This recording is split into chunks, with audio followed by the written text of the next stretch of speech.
Bonjour à tous et bienvenue à Catch Club. On se retrouve pour un format que vous appréciez beaucoup sur la chaîne, il s'agit des traductions d'interviews complètes. Et cette semaine on s'intéresse à une interview de Nick Khan. Donc pour info je rappelle que Nick Khan est le président de la WWE et il est juste en dessous de Vince McMahon dans la hiérarchie. Et quelques petites précisions, il faut savoir que cette interview a été tournée juste avant SummerSlam, mais elle a été postée le lendemain, le dimanche 22 août sur YouTube. Et dans cette interview, Nick Khan se livre sur les différentes vagues de licenciements.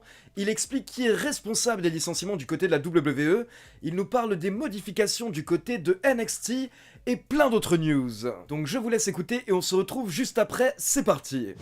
Alors bienvenue monsieur Nick Khan, quelle année incroyable ça a été pour vous. Et soyons totalement transparents, on se connaît vous et moi, il faut savoir qu'on a travaillé ensemble.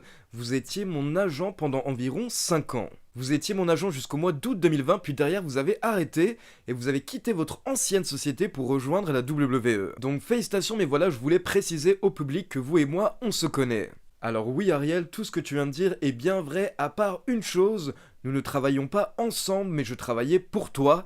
Un agent travaille toujours pour son artiste ou pour son client. Alors est-ce que vous pourriez nous expliquer comment est-ce que tout ça a démarré? Je rappelle qu'à l'époque vous êtes dans une société qui s'appelle CAA, et tout se passe super bien pour vous, vous êtes le top agent, vous êtes le plus grand agent au niveau des commentateurs sportifs. Et donc derrière vous passez à la WWE, mais quand est-ce que cette idée vous est venue? Quand est-ce que tout a commencé? Alors déjà, merci à toi, ce sont tes mots. Personnellement, je ne me suis jamais considéré comme numéro 1, mais en tout cas, merci. Alors il faut savoir que j'avais la chance d'aider la WWE ces dernières années par rapport à leurs droits télé. Donc les dernières négociations avec les groupes Fox et NBCU pour les droits de Raw et de SmackDown aux États-Unis, nous avons fait ça ensemble. Et nous avons obtenu des bons deals, nous avons eu du succès, et comme tu le sais, le succès crée parfois de la proximité entre les gens. Puis en août 2019, il faut savoir que Triple H et sa femme m'ont gentiment invité au 50e anniversaire de Triple H et c'était une fête très privée, uniquement avec les amis très proches. Donc à cette fête, bien entendu, Vince était présent, Linda McMahon était présent, il y avait tous leurs proches. Et c'est la première fois que je me suis dit, waouh, je me sens bien, je me sens à l'aise, c'est comme si j'étais avec de la famille. Et donc là, c'est la première fois que je me suis demandé, tiens, quelle pourrait être la suite ? Et il faut savoir que c'est bien plus tard que j'ai eu une discussion avec Vince McMahon pour rejoindre la fédération, mais tu m'as demandé quels étaient les débuts, les premières graines, et donc c'est arrivé à ce moment-là. Et donc je sais que vous êtes un gros fan de boxe, vous êtes un fan de MMA également. Est-ce que vous étiez un fan de catch quand vous étiez plus jeune? Alors oui, absolument, et quelques petits détails. D'abord, il faut savoir que j'ai travaillé à WrestleMania 9 en 1993.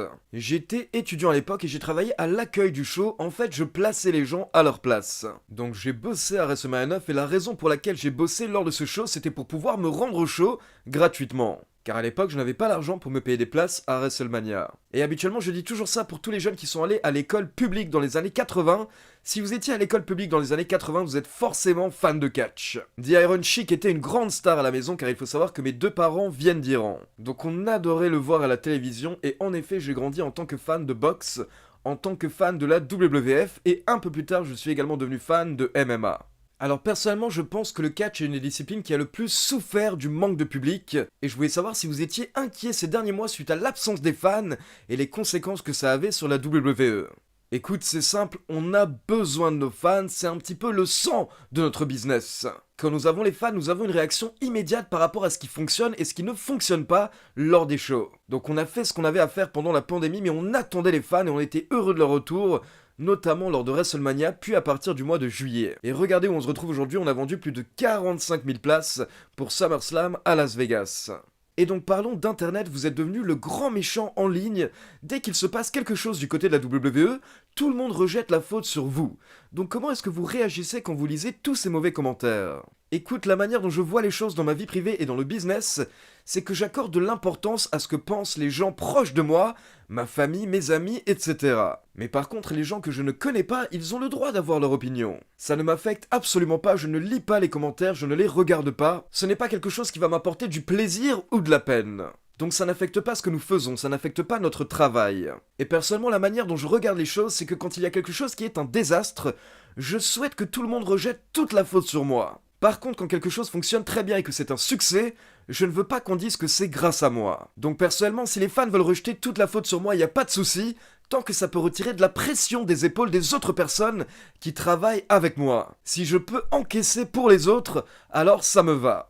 Alors comme vous le savez bien entendu ces derniers mois, il y a eu énormément de licenciements et à chaque fois on dit que c'est de votre faute, on lit Nikan, Nikan. Alors est-ce que c'est vous? Est-ce que c'est vous le responsable? Ou alors est-ce que c'est totalement un autre département qui s'occupe des licenciements? Alors il faut savoir qu'en fait c'est un travail collectif, nous sommes plusieurs à prendre les décisions. Mais d'abord gardez bien en tête que la WWE, il y a un boss et c'est Vince McMahon comme nous le savons tous. Et donc en dessous nous avons Bruce Pritchard qui est à la tête du processus créatif, nous avons Kevin Dunn qui est à la tête de la production et de la réalisation, nous avons Stephanie McMahon, nous avons Paul Levesque, Triple H, toutes ces personnes sont impliquées dans ces décisions. Et derrière c'est Vince McMahon qui a le dernier mot et qui prend la décision finale. Et est-ce que vous pourriez nous expliquer pourquoi? Pourquoi est-ce qu'il y a eu autant de licenciements ces derniers mois? Alors honnêtement, je ne sais pas s'il y a vraiment une seule explication. Je pense qu'au final, la grande question qu'on se pose, c'est est-ce que cette personne est faite pour nous? Est-ce que cette personne va faire bouger les choses, que ce soit maintenant ou dans un futur imminent? Et d'ailleurs, pour info, il faut savoir que nous venons juste de faire des essais à Las Vegas, des essais pendant 2 jours avec de jeunes talents, et nous avons signé une douzaine de talents lors de ces essais. Donc attention, je ne suis pas en train de dire que nous avons viré certains talents pour en embaucher de nouveaux, mais ce que je souhaite expliquer, c'est que nous sommes toujours tournés vers le futur, nous cherchons toujours quelle est la suite. Nous vivons dans le présent et nous vivons dans le futur, mais nous vivons pas dans le passé. Donc quand des gens partent et qu'ils passent à autre chose, pour nous, il n'y a aucun problème, car pour nous, ce qui compte, c'est qu'est-ce qui va marcher, qu'est-ce qui va fonctionner pour la fédération, pour la WWE. Et le roster que nous avons actuellement est basé sur cette philosophie. Alors il y a quelques jours, je vous ai écouté dans une autre interview où vous avez dit que la WWE est open for business.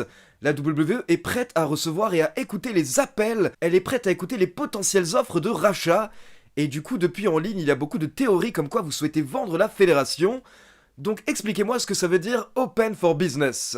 Alors quelques précisions. D'abord, quand je dis que nous sommes open for business, que nous sommes ouverts aux affaires, je parle de tout type de partenariat, concernant les droits télé, concernant des cartes, concernant des jouets par exemple. Nous sommes des entrepreneurs, donc nous prenons les appels et nous écoutons les offres si vous avez quelque chose d'intéressant à nous proposer. Et si quelqu'un appelle par exemple pour acheter la fédération, alors à ce moment-là, on va l'écouter, on va lui demander quelle est ton offre, dis-nous en plus, mais il faut bien comprendre que de notre côté, actuellement, nous ne cherchons pas activement à vendre la fédération, nous n'allons pas toquer aux portes pour essayer de trouver des acheteurs potentiels. Ce n'est pas notre intention et il n'y a eu aucune réunion au sein de la WWE par rapport à une potentielle vente de la fédération. Nos réunions sont plutôt par rapport à la croissance de la fédération, nous voulons faire grandir la WWE. Et alors justement, est-ce qu'il y a des gens qui vous appellent actuellement pour acheter la WWE? Alors là, actuellement, je ne sais pas, mon téléphone est sur ne pas déranger. Non, je rigole. Écoutez, il y a des gens qui appellent tout le temps, nous avons tout le temps les offres, des propositions, mais actuellement, nous ne sommes pas dans une conversation active par rapport à la vente de la fédération.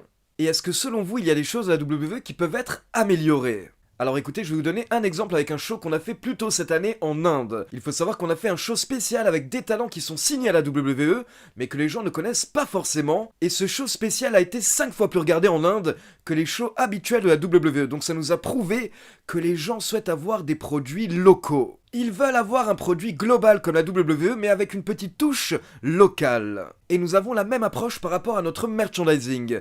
Dorénavant, quand vous allez à des shows de la WWE, dans chaque arène, dans chaque ville, vous allez avoir quelques t-shirts qui seront customisés par rapport à la ville qui accueille le show. Et donc ce seront des t-shirts qui seront disponibles uniquement dans l'arène. Par exemple, ce week-end à SummerSlam, il y aura des t-shirts que vous pourrez acheter uniquement dans l'arène, et puis par la suite, quelques temps plus tard, ils sortiront en ligne. Et à côté de ça, nous mettons également en place des collaborations exclusives pour des produits uniques. Alors récemment, lors d'une conférence, vous avez dit que le sommeil, le fait de dormir, est de la concurrence pour la WWE. Et actuellement, vous voyez également une autre fédération en train de se construire. Beaucoup de vos talents qui sont licenciés vont là-bas, il ne faut pas se le cacher. Donc qu'est-ce que ça fait que de voir la concurrence se créer sous vos yeux ? Alors écoute Ariel, tu me connais depuis des années, ça fait plus de 6 ans qu'on se connaît. Est-ce que tu m'as déjà entendu parler de la concurrence ou d'un concurrent? Jamais, tu le sais très bien. Ce n'est pas ce que je fais et ce n'est pas ce que nous faisons à la WWE. Ce que nous faisons, nous, c'est qu'on regarde devant nous. Où est-ce que nous allons? Où est-ce que nous nous dirigeons? Nos décisions sont uniquement basées sur ce qui est bon pour nous. Et comment pourriez-vous nous décrire la situation de NXT? Car il y a beaucoup de rumeurs actuellement par rapport à NXT aux États-Unis. Alors nous allons totalement réorganiser, renouveler NXT. NXT qui, je le rappelle, est dirigé par Triple H. qui vraiment a été l'un des architectes à la base de ce projet. C'est lui qui a été l'un des créateurs de NXT à la base. Et notre objectif, c'est de faciliter la trajectoire pour les personnes qui se demandent comment devenir superstar WWE. Et en effet, surveillez bien NXT car lors des prochaines semaines, on va changer l'image du show, on va tout renouveler. Le show aura un nouveau look, une nouvelle ambiance, une nouvelle atmosphère. Et nous pensons que parce que beaucoup de catcheurs indépendants sont passés par notre système ces dernières années et sont allés à NXT puis Raw ou SmackDown, que dorénavant on ne veut plus uniquement rester sur ce modèle, on veut aller chercher également des gens autre part que sur le circuit indépendant. Et juste que voulez-vous dire par nouveau look pour NXT ? Écoute, le look du show, la réalisation, tout va changer lors des prochaines semaines. Et quel est votre show préféré actuellement à la WWE ? Alors écoutez, en toute honnêteté, j'aime les deux shows. J'aime beaucoup ce qui se passe du côté de SmackDown, avec Roman Reigns qui est devenu ce monstre incroyable et ce retour de John Cena. Mais à côté de ça, nous avons également de jeunes talents qui sont en train de s'affirmer du côté de Raw.